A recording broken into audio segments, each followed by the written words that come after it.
Hi guys, इस programming के series में आपका स्वागत है। फ्रेंड्स, मैंने पिछली वीडियो में आपको एक्सप्लेन किया था कि फंक्शन का हम यूज़ क्यों करते हैं और फंक्शन हमें किस तरह का प्रॉब्लम सॉल्व करता है। फ्रेंड्स, मैं इस वीडियो में जो है सो फंक्शन को किस तरीका से डिक्लेयर करते हैं, इनिशियलाइज करते हैं और साथ में फंक्शन को किस तरीका से कॉलिंग करते हैं, इस सब चीज़ों के बारे में देखने वाले हैं और फंक्शन के सारे कॉन्सेप्ट को हम डिटेल्स में देखेंगे। तो चलिए वीडियो को शुरू करते हैं। तो सबसे पहले देखते हैं फ्रेंड्स कि फंक्शन क्या है। तो function is a block of code which perform a specific task. Means कि फंक्शन एक पीस ऑफ कोड है जिसका यूज हम करते हैं किसी पर्टिकुलर काम को करवाने के लिए। अभी मैं फंक्शन का कुछ एग्जांपल बता रहा हूँ। जैसे एग्जांपल के लिए मैं यहाँ पे देख सकते हैं, यहाँ प्रिंट ऑफ है, स्कैन ऑफ है। जनरली आपने सबसे ज़्यादा यूज जो है सो इसी फंक्शन को किया है, प्रिंट ऑफ, स्कैन ऑफ। और इसी तरीका से जो है सो ये फंक्शन है स्क्वायर रूट। जैसे आप मैथमेटिक्स से रिलेटेड अगर कोई प्रॉब्लम कर रहे हो, जिस फंक्शन की मदद से जो है सो हम किसी भी नंबर का स्क्वायर रूट निकालते हैं। ये प्रिंट ऑफ और स्कैन ऑफ क्या है? तो फ्रेंड्स, बेसिकली अभी तक आपने जो भी पढ़ा है फंक्शन के नाम पे, वो एक्चुअली स्टैंडर्ड लाइब्रेरी फंक्शन के बारे में ही पढ़ा है। आपने यूजर डिफाइंड फंक्शन के बारे में नहीं पढ़ा है। तो फिलहाल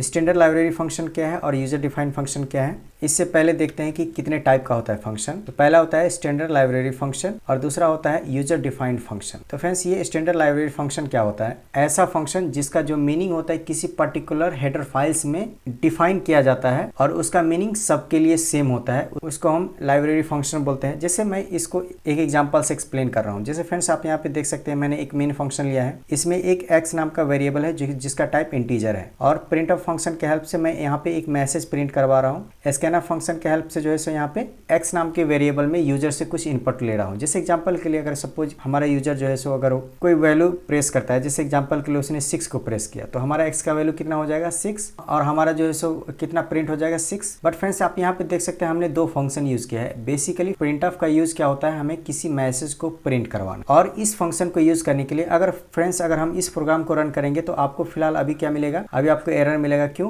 क्योंकि ये जो फंक्शन है इसके लिए आप अप्रोप्रिएट जो है हेडर फाइल्स आपने नहीं लगाया। मीन्स कि ये जो प्रिंट ऑफ फंक्शन है इसका मीनिंग जो है सो किसी पर्टिकुलर हेडर फाइल्स में जो है सो डिफाइंड है। तो उसके लिए आपको उस फाइल को इंक्लूड करना पड़ेगा। यानी आप stdio.h यानी ये हेडर फाइल को अगर यूज करेंगे तभी जाकर के आपका प्रोग्राम रन होगा और जो आपका आउटपुट है 6 वो प्रिंट होगा। तो फ्रेंड्स, आप यहाँ पे देख लिए कि प्रिंट ऑफ जो फंक्शन है वो एक्चुअली स्टैंडर्ड फंक्शन है और इस फंक्शन का जो डिफिनेशन है वो यहाँ पे डिफाइंड है और इसके डिफिनेशन को कोई चेंज नहीं कर सकता और इसका जो मीनिंग होता है वो सबके लिए सेम होता है।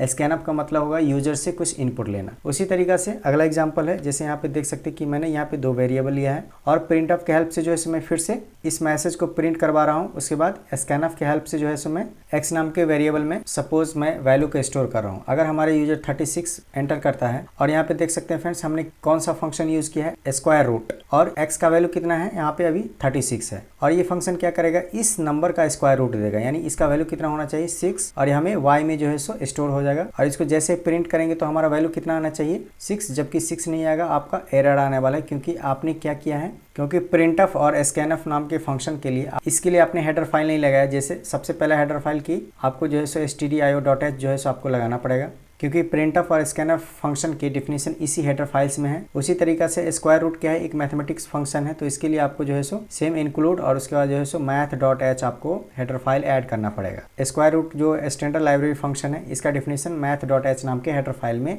इंक्लूड किया गया है और इस स्क्वायर रूट नाम के फंक्शन का मीनिंग सेम ही होगा। मीन्स कोई भी यूज करे, इसका मतलब इसका सिर्फ ये काम है हमें किसी भी नंबर का स्क्वायर रूट देना। तो एग्जाम्पल के लिए मैं यहाँ पे कुछ और एग्जाम्पल ले लेता हूँ। जैसे आप यहाँ पे देख सकते हैं math.h, ये जो हेडर फाइल है फ्रेंड्स, इस हेडर फाइल में कुछ इस तरह का मैथ से रिलेटेड फंक्शन को डिफाइन किया गया है। यानी मैथ से रिलेटेड फंक्शन के डिफिनेशन को इस हेडर फाइल में इंक्लूड किया गया है, ताकि जब भी आप अगर मैथ से रिलेटेड कोई प्रोग्राम करते हैं तो ये सारी चीज़ों को आप यूज करके अपने प्रोग्राम के एफिशिएंसी को और भी इंक्रीज कर सकते हैं। उसी तरीका से यहाँ string.h नाम का एक हेडर फाइल है जिसमें स्ट्रिंग से रिलेट की अगर आप कोई कैरेक्टर का मैनिपुलेशन करते हैं, एक स्ट्रिंग को दूसरी स्ट्रिंग में कॉपी करना है या कॉन्कैटिनेशन करना चाहते हैं, तो उससे रिलेटेड फंक्शन को string.h नाम के हेडर फाइल्स में डिफाइन कर दिया गया। उसी तरीका से है stdio.h जो स्टैंडर्ड इनपुट आउटपुट के लिए होता है। आप जानते हैं कि प्रिंट ऑफ और स्कैन ऑफ फंक्शन है। अगर ये फंक्शन यूज करते हैं इसका मतलब आपको ये हेडर फाइल्स यूज करना होगा और यहाँ पे देख सकते हैं फ्रेंड्स कि मैंने math.h जैसे हेडर फाइल है, इसका सिर्फ 2 ही फंक्शन को मैंने एग्जांपल लिया। इसका मतलब 2 ही नहीं है, बहुत सारे फंक्शन होते हैं, उसके लिए आपको जो है सो डॉक्यूमेंटेशन में जाके पढ़ना पड़ेगा।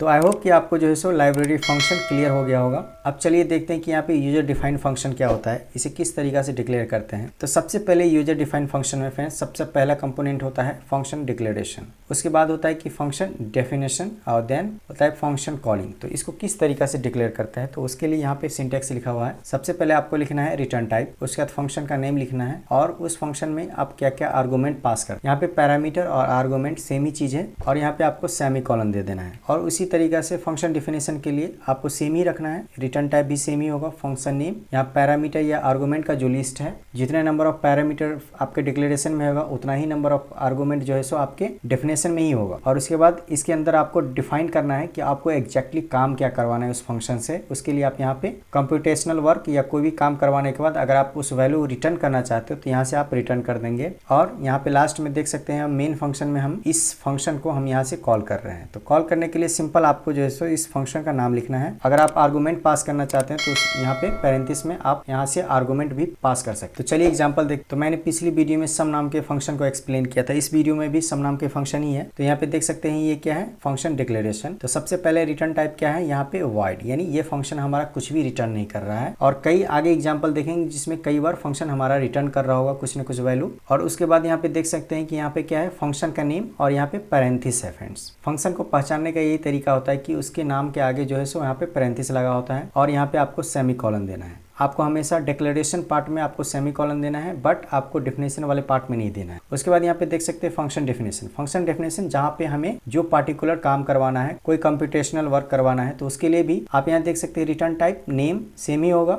और उसमें नंबर ऑफ आर्गूमेंट आप यहाँ पे देख सकते हैं कि यहाँ पे नो आर्गूमेंट। उसी तरीका से हमारे डेफिनेशन में भी नो आर्गुमेंट होगा और यहाँ पे हमें जो काम करवाना है उसका कोड लिख रखा है, वो मैं अभी एक्सप्लेन करता हूँ उसका। और मेन वाले फंक्शन में आप यहाँ देख सकते हैं मैंने यहाँ पे कॉल किया है सिंपल आपको जो है सो फंक्शन का नाम लिखना है, यहाँ पे कोई रिटर्न टाइप नहीं लिखना है, पैरेंथिस एंड सेमीकोलन। और आप यहाँ पे देख सकते हैं कि हमने कोई आर्गुमेंट पास नहीं किया है। तो फ्रेंड्स अब देखते हैं कि हम यहाँ पे डिक्लेरेशन क्यों जरूरी है। एक्चुअली बेसिकली डिक्लेरेशन इसलिए जरूरी है, ये डिक्लेरेशन हमारे कंपाइलर को ये बताता है कि इस फंक्शन का नाम क्या है और ये फंक्शन क्या रिटर्न करना चाहता है। जैसे फिलहाल इस केस में कुछ भी रिटर्न नहीं कर रहा है और हमारे पास कितने नंबर ऑफ आर्गुमेंट है, यहाँ पे देख सकते हैं कोई आर्गुमेंट नहीं है। और फंक्शन डेफिनेशन क्या होता है कि फंक्शन डेफिनेशन में हमें उस कोड को लिखा जाता है जिसे हमें काम करवाना होता है। जैसे मैंने इसमें कोड लिख रखा है कि हम 2 इंटीजर यूजर से लेंगे, उस दोनों का सम करवाएंगे और उसका हम प्रिंट करवाने वाले अपने स्क्रीन पे। और ये मेन फंक्शन में हमें यहाँ पे फंक्शन कॉल लिख रखा है। तो फ्रेंड्स जैसे ही प्रोग्राम स्टार्ट होगा एग्जीक्यूशन, तो सबसे पहला स्टेटमेंट क्या है, सम, और ये फंक्शन है यानी फंक्शन कॉल होगा तो ये सबसे पहले क्या करेगा, अपने डेफिनेशन को ढूंढेगा, यानी यहाँ पे डेफिनेशन के पास आएगा और एट द सेम टाइम ये अपने डिक्लेरेशन को भी अपने मैच करेगा। ये चेक करेगा कि इसका जो है रिटर्न टाइप क्या है, यानी ये फंक्शन कुछ रिटर्न कर रहा है। तो यहाँ पे देख सकते हो वॉइड है, कुछ भी नहीं रिटर्न कर रहा है। और इसका नाम और इसका क्या नंबर ऑफ पैरामीटर सेम है, यानी नंबर ऑफ आर्गुमेंट सेम है। यहाँ पे देख सकते हैं 0 आर्गुमेंट है, यहाँ भी 0 आर्गुमेंट है। उसके बाद जो है सो इस फंक्शन एग्जीक्यूशन स्टार्ट होगा। एग्जीक्यूशन किस तरीके से स्टार्ट होगा, तो यहाँ पे देख सकते हैं सबसे पहले यहाँ पे 3 मैंने वेरिएबल ले रखा है, एक्स, वाई और सम नाम। सबसे पहले इस वेरिएबल के लिए जो है सो मेमोरी एलोकेट होगा, एक्स के लिए, वाई के लिए और यहाँ पे क्या है तीसरा सम, यहाँ पे सम नाम के वेरिएबल के लिए। और इनिशियली सम का वैल्यू कितना है 0। उसके बाद नेक्स्ट स्टेटमेंट चलेगा प्रिंट ऑफ, यानी हमारा ये सिंपल मैसेज प्रिंट होगा कि एंटर द नंबर। और उसके बाद वाली लाइन चलेगा यानी स्कैनफ के हेल्प से जो है सो हम यूजर से कोई 2 वैल्यू ले लेंगे, यानी अगर यूजर 1 वैल्यू एंटर करता है और दूसरा वैल्यू जो है सो सपोज 9 एंटर करता है और इन दोनों का सम होकर के सम नाम के वेरिएबल में वापस स्टोर हो रहा है, यानी इनिशियली क्या था 0, अब इसका वैल्यू कितना हो जाएगा 10। और फाइनली लास्ट वाले प्रिंट ऑफ स्टेटमेंट से हमारा आउटपुट जो है सो यहाँ पे प्रिंट हो जाएगा, यानी हमारा जो आउटपुट है यहाँ पे उसका वैल्यू कितना हो जाएगा 10। और जैसे ही ये जो क्लोजिंग ब्रैकेट है जैसे ही इनकाउंटर होगा, हमारा कंट्रोल वापस हमारे इसी फंक्शन के पास चलाएगा और इसके जस्ट नेक्स्ट बाद जो भी स्टेटमेंट होगा वो रन होगा और हमें इस तरीका से आउटपुट मिल जाएगा। तो फ्रेंड्स आपको जो है क्लियर हो गया कि किस तरीका से फंक्शन डिक्लेयर करते हैं, फंक्शन डेफिनेशन एंड कॉलिंग। तो मैं फिलहाल इस पार्ट को मैं रिमूव कर रहा हूँ। तो फ्रेंड्स आपने देख लिया कि विदाउट आर्गुमेंट में किस तरीका से फंक्शन कॉल होता है। मैं कोई दूसरा एग्जांपल ले रहा हूँ जिसमें मैं क्या कर रहा हूँ, यहाँ पे देख सकते हैं कि मैंने एक सम नाम का फंक्शन लिया है और यहाँ पे मेन फंक्शन में मैंने एक सम नाम के फंक्शन को कॉल कर रहा हूँ। उसका एक मल्टीपल नाम के मैंने एक नया फंक्शन यहाँ पे ऐड किया है, देख सकते हैं यहाँ पे। तो उसके लिए सबसे पहले हम डिक्लेयर किस तरीका से करेंगे, तो उसके लिए आपको जो है सिंपल लिखना है वॉइड, यहाँ पे लिखेंगे मल्टीपल और दूसरा हमारा फंक्शन कौन सा है, हमारा सम नाम का फंक्शन है, वॉइड सम, और इस तरह से डिक्लेयर कर लेंगे। तो फ्रेंड्स इसमें नया कॉन्सेप्ट मैं ये बताऊँ बताने वाला हूँ कि जैसे ही हमारा फंक्शन कॉल होगा, यानी फंक्शन स्टार्ट तो यहीं से होगा, यानी प्रोग्राम एग्जीक्यूशन यहीं से होगा। तो पहला स्टेटमेंट क्या है, सम। अपना सबसे पहले अपना डेफिनेशन को ढूंढेगा, यानी इसका डेफिनेशन क्या है यहाँ पे है, और साथ में जो है इस डिक्लेरेशन को भी मैच करेगा। यहाँ पे देख सकते हैं सब कुछ सही है। इसी तरीका से होगा क्योंकि यहाँ पे मैंने सम फंक्शन को पहले से एक्सप्लेन किया है। जो यूजर एंटर करेगा उसका सम होगा और हमारा आउटपुट कुछ इस तरीका से प्रिंट होगा। और जैसे ही इस वाले क्लोजिंग ब्रैकेट को इनकाउंटर होगा उस समय क्या होगा, कंट्रोल हमारा वापस जो है इस सम वाले फंक्शन के पास आ जाएगा। और इस दौरान यहाँ पे जब सम फंक्शन चल रहा था उस समय क्या होगा, जितना भी ऑपरेशन चल रहा होगा उस समय बाकी फंक्शन क्या हो जाता है फ्रेंड्स, पॉज हो जाता है। इस फंक्शन को कुछ भी पता नहीं चलता है कि इस फंक्शन में क्या चल रहा है। कंट्रोल तब तक के लिए पॉज हो जाएगा और जैसे ही यहाँ पे कंप्यूटेशनल वर्क खत्म हो जाएगा और जैसे हमें रिजल्ट आ जाएगा उसके बाद कंट्रोल वापस उसी सम के पास आएगा। उसके जस्ट बाद जो है सो नेक्स्ट स्टेटमेंट चलेगा। ये स्टेटमेंट जो है एग्जीक्यूट करेगा, यानी हमें दूसरा जो आउटपुट मिलेगा, मैं यहाँ पे लिख लेता हूँ, यहाँ पे लिख लूंगा, यहाँ पे आपको मिल जाएगा समीर कोडिंग। मैंने जो भी लिखा है एज इट इज यहाँ पे प्रिंट हो जाएगा। उसके जस्ट बाद यहाँ पे देख सकते हैं फिर से अगली लाइन में मैंने फिर से फंक्शन कॉल कर दिया है। तो फिर से जो है सो अपने फंक्शन को ढूंढेगा, यानी यहाँ पे मल्टीपल के पास जाएगा और ये एट द सेम टाइम आपको इस फंक्शन डेफिनेशन के साथ अपने डिक्लेरेशन को भी मैच करेगा, देखेगा सब सही है। उसके बाद फिर से ये फंक्शन चलेगा, यानी आप इसी तरीका से यहाँ पे वेरिएबल एलोकेशन होगा, दो वैल्यू एंटर करेगा, उसका मल्टीपल होगा और फाइनली हमें आउटपुट मिल जाएगा। जब इस वाले फंक्शन का एग्जीक्यूशन चल रहा होगा उस समय ये फंक्शन पॉज रहेगा, यानी इस सम वाले फंक्शन को ये नहीं पता चलेगा कि मल्टीपल वाले फंक्शन में क्या चल रहा है। जैसे ही क्लोज ब्रैकेट इनकाउंटर होगा फंक्शन ऑटोमेटिकली जो है सो यहाँ पे मल्टीपल वाले फंक्शन के पास वापस चलेगा और उसके बाद जो भी स्टेटमेंट होगा वो एग्जीक्यूट करेगा। इसी तरीके से अगला एग्जांपल जो है सो मैं आर्गुमेंट टाइप का लेने वाला हूँ, जिसमें मैं आर्गुमेंट पास करने वाला हूँ। और फ्रेंड्स ये फंक्शन जो है सो सम का ही फंक्शन है। तो सबसे पहले मैं यहाँ पे इसको डिक्लेयर कर लेता हूँ। उसके लिए मैं यहाँ पे डेटा टाइप लिखूंगा, उसके बाद फंक्शन का नाम लिखूंगा और यहाँ पे मैं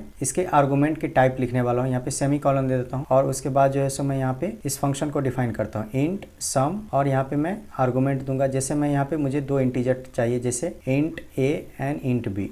ये हमारा फंक्शन डेफिनेशन हो गया। तो फ्रेंड्स आपको पता है फंक्शन का एग्जीक्यूशन मेन से स्टार्ट होगा, पहला लाइन ये चलेगा, उसके बाद जैसे अगला लाइन आएगा ये क्या है फ्रेंड्स, ये फंक्शन कॉल है। तो जैसे ही अगर आप सपोज कोई दो वैल्यू आप सेंड करेंगे तो इससे क्या होगा, ये सबसे पहले अपने डेफिनेशन को ढूंढेगा और एट द सेम टाइम अपने डिक्लेरेशन को भी वैलिडेट करेगा। और फ्रेंड्स यहाँ पे जिस तरीके से आपने आर्गूमेंट लिखा कि हमने दो वैल्यू सेंड करना है, तो यहाँ पे दो आर्गूमेंट लिया, इंट ए इंट बी। आपका डिक्लेरेशन में भी इस तरीका से आप लिख सकते हैं, इंट ए इंट बी। लेकिन आपको डिक्लेरेशन और डेफिनेशन में ये डिफरेंस है कि आप यहाँ पे डेटा टाइप के साथ आपको वेरिएबल लिखना कंपलसरी है। यहाँ भी डेटा टाइप और वेरिएबल, लेकिन डिक्लेरेशन के केस में सिंपल आप अगर डेटा टाइप भी लिख देते हैं, अगर आप वेरिएबल का नाम नहीं मेंशन करेंगे तो भी चलेगा, आपको कोई एरर नहीं आना है। यानी ये जो है सो ऑप्शनल है। तो आगे जो है सो जैसे ही इसका वैलिडेशन हो जाएगा, यानी इन दोनों का मैच हो जाएगा डिक्लेरेशन और डेफिनेशन का, तो उसके बाद क्या होगा, यहाँ से एग्जीक्यूशन स्टार्ट होगा। तो यहाँ पे देख सकते हैं कि मेमोरी में जो है सो आपको क्या होगा, एक सम नाम का वेरिएबल है जिसका वैल्यू इनिशियल क्या है 0, ये इनिशियलाइज होगा। उसके बाद ए प्लस बी का सम होगा और यहाँ पे जैसे ही आप 5 6 पास करेंगे तो ये 5 का वैल्यू किस में जाएगा, ए नाम के वेरिएबल में,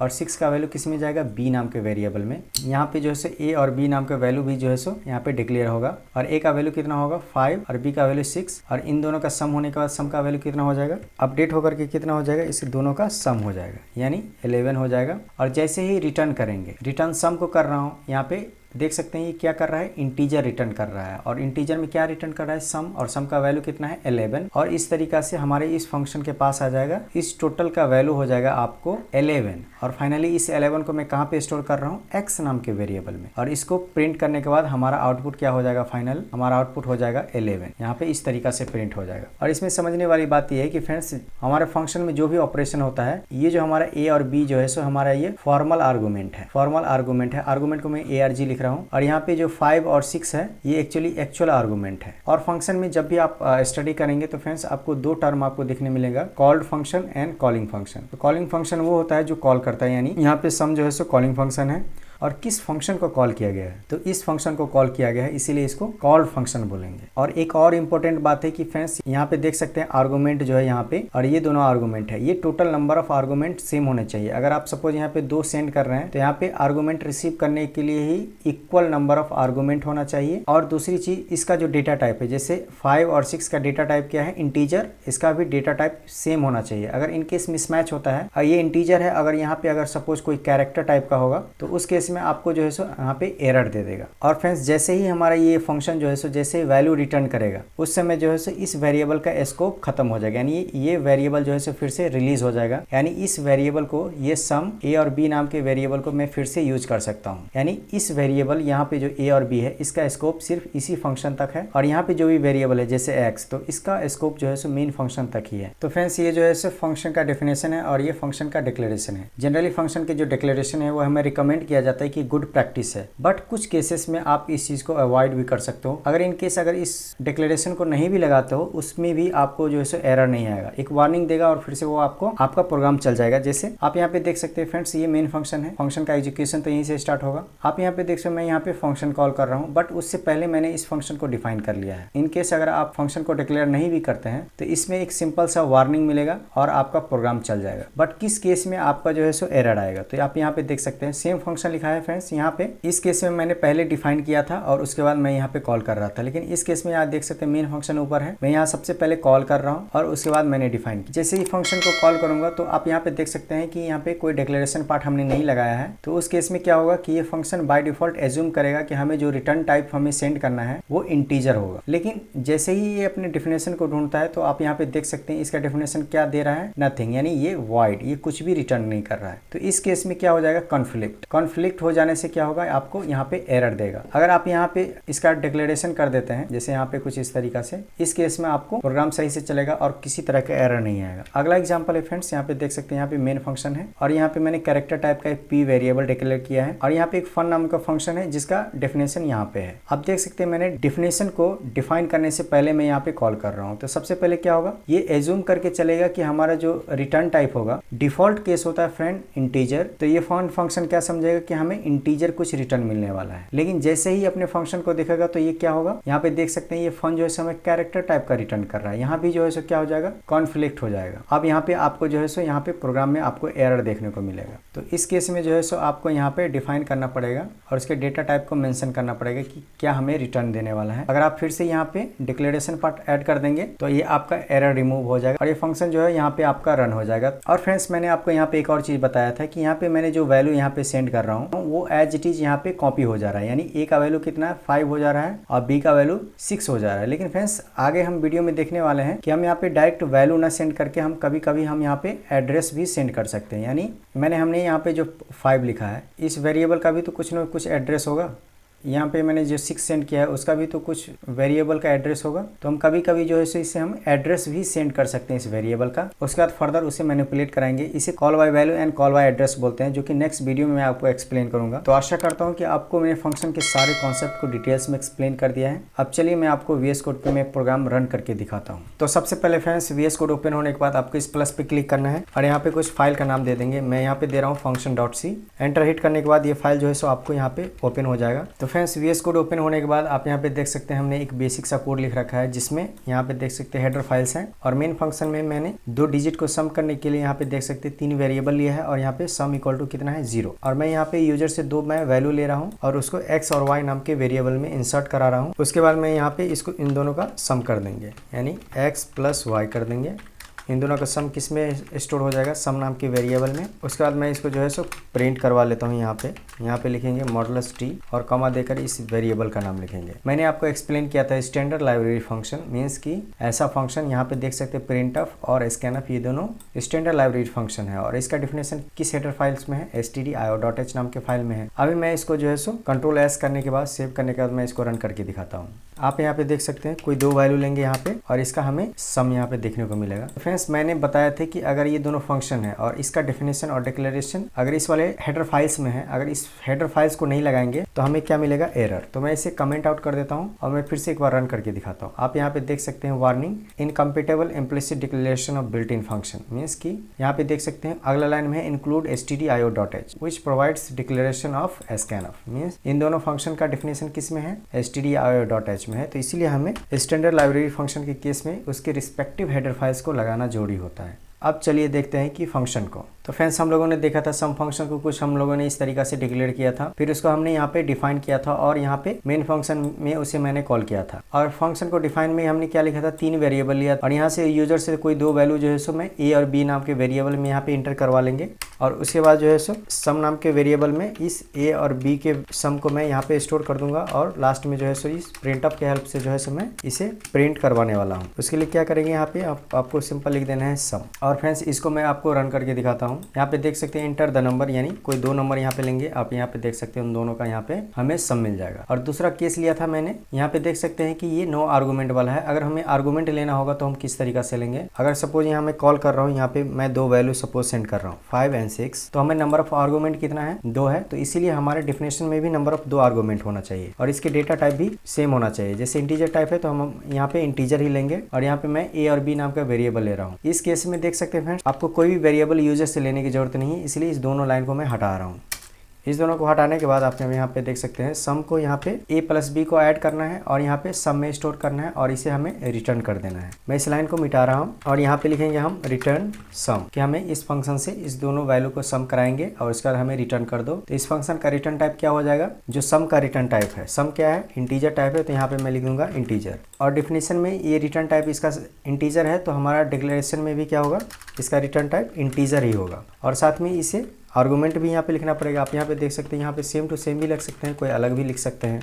और फ्रेंड्स जैसे ही यहाँ से जो भी वैल्यू रिटर्न होगा, मैं यहाँ पे कोई एक वेरिएबल ले लेता हूँ, जैसे सपोज इंट एक्स नाम के, और यहाँ से जो भी हमारा फंक्शन रिटर्न करेगा सम करने के बाद उसको मैं एक्स नाम के वेरिएबल में स्टोर कर लूँगा और मैं उसे प्रिंट करवा लूँगा कुछ इस तरीक़े से। यहाँ पे मॉडुलस टी यहाँ पे एक्स लिख देंगे, वो आपको स्क्रीन पे प्रिंट हो जाएगा। अब यहाँ पे क्या हो रहा है फ्रेंड्स, आप यहाँ पे देख सकते हैं कि हमने 2 वेरिएबल सेंड कर रहा हूँ, इसीलिए नंबर ऑफ आर्गूमेंट कितना है 2। तो यहाँ पे हमने डिफिनेशन में भी 2 लिया और डिक्लेरेशन में भी 2 लिया। और यहाँ पे इसके डेटा टाइप क्या है, तो इसके यहाँ पे देख सकते हैं डेटा टाइप इंटीजर है, तो यहाँ भी इंटीजर ले लिया मैंने और यहाँ भी इंटीजर ले लिया। यहाँ पे जो है सो अब वेरिएबल का नाम जो है सो ऑप्शनल है, अगर आप नहीं लिखेंगे तो भी आपको एरर नहीं आएगा, बट डेफिनेशन के केस में जो है सो आपको लिखना मस्ट है। यहाँ पे देख सकते हैं यहाँ पे वेरिएबल भी लिखना पड़ेगा, यानी जैसे ही ये फंक्शन कॉल होगा तो 5 किस में जाएगा, ए नाम के वेरिएबल में जाएगा और 6 जो है सो बी नाम के वेरिएबल में। और हमारा ए और बी का वैल्यू पता है, यहाँ पे हमने पहले से सम को क्या ले रखा है 0, ए प्लस बी का वैल्यू कितना हो जाएगा 5 और 6 11, सम नाम के वेरिएबल में जो है स्टोर हो जाएगा और इस रिटर्न स्टेटमेंट के हेल्प से जो है सो ये हमें रिटर्न दे देगा। जैसे ही ब्रैकेट इनकाउंटर होगा, कंट्रोल इस सम वाले फंक्शन के पास आ जाएगा, यानी ये जो हमारा सम 5 6 है, इसका वैल्यू हो जाएगा इस दोनों का सम यानी 11। और फाइनली उस वैल्यू को मैं यहाँ पे इंसर्ट करवा रहा हूँ और यहाँ पे मैं प्रिंट करवा लेता हूँ। तो चलिए इसको मैं रन करके दिखाता हूँ। यहाँ पे पहले सेव कर लेंगे। यहाँ पे देख सकते हैं कि आपको जो है सो आउटपुट कितना है 11। अगर फ्रेंड्स आप एक से अधिक वैल्यू सेंड करना चाहते हैं तो उसके लिए सिंपल यहाँ पे आपको कॉमा देना है और सपोज मैं इस बार 7 सेंड कर रहा हूँ, तो यहाँ नंबर ऑफ आर्गूमेंट कितने हैं 3, तो यहाँ भी टोटल नंबर ऑफ आर्गूमेंट जो है सो आपको 3 होना चाहिए। जैसे मैंने यहाँ पे ले लिया इंट ABC और यहाँ भी 3 होना चाहिए, यानी यहाँ भी मैं लिख दूँगा इंटीजर। यहाँ पे वेरिएबल का नाम लिखना ऑप्शनल है, इसलिए मैं नहीं लिख रहा हूँ। और यहाँ पे जो है सो आपको क्या करना है, यहाँ पे मैं +C कर देता हूँ और फाइनली ये चीज़ हमें रिटर्न मिल जाएगा, यानी इन तीनों का सम कितना होगा 18। ये हमें फाइनली यहाँ पे 18 देखने को मिलेगा। तो मैं फिर से इसे रन करके दिखाता हूँ। यहाँ पे देख सकते हैं 18 मीन्स आप कितने भी नंबर ऑफ़ आर्गूमेंट ले सकते हैं, बट उतने नंबर ऑफ़ आर्गूमेंट आपको रिसीव करने के लिए यहाँ पे डिक्लेयर करना पड़ेगा और साथ में दोनों का डेटा टाइप सेम होना चाहिए, अदरवाइज मिसमैच हो जाएगा। अगर सपोज ये इंटीजर टाइप है और कैरेक्टर टाइप के आप डेटा सेंड कर रहे हो तो उस केस में क्या होगा, हमें एरर देखने को मिलेगा। तो फ्रेंड्स ये सारे कोड जो है सो मैं आपको वीडियो के डिस्क्रिप्शन में दे दूँगा। तो आशा करता हूँ कि आपको ये फंक्शन का सारे कॉन्सेप्ट क्लियर हो गया है। अगर वीडियो पसंद आए तो प्लीज़ इसे लाइक शेयर और सब्सक्राइब कीजिए। इस वीडियो में इतना ही, मिलते हैं अगले वीडियो में।